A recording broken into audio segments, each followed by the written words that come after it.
হরে কৃষ্ণ, সবাই কেমন আছেন? আশা করি ভালো আছেন। আমি দুলাকে আপনাদের সাথে পরিচয় করাবো আমার জীবনে খাওয়া সব থেকে বেশি এক্সপেন্সিভ কেক।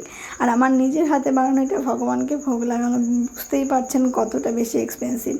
এটা হলো চিজ কেক, যেটা সচরাচর আমি বানাই না। আমার এই 5 বছরের জীবনে প্রথম চিজ কেকের অর্ডার এসেছিলো, তাই ভাবলাম আমরা খাবো আর ভগবানের জন্য বানাবো না, সেটা তো হয় না।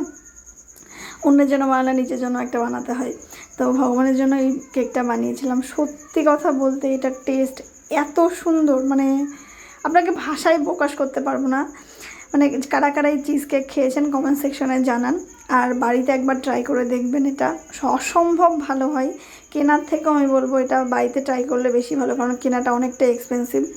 আমি চিজ কেকের বিক্রি করি 1 পাউন্ড 700 টাকা। একটা হাফ পাউন্ডের অর্ডার ছিল, হাফ পাউন্ড একদমই কম। তো আমার প্রভুকে টেস্ট করলাম, দেখি ও কী বলে।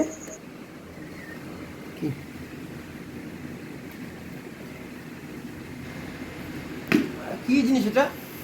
হেভি খেতে তো, চিজ কেক দারুণ তো। হবে ওই যে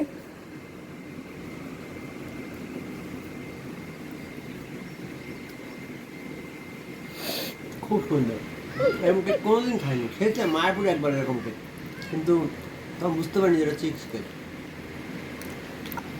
দেখা হচ্ছে খুব শীঘ্রই এই উস্কো খুস্কো মাথা নিয়ে।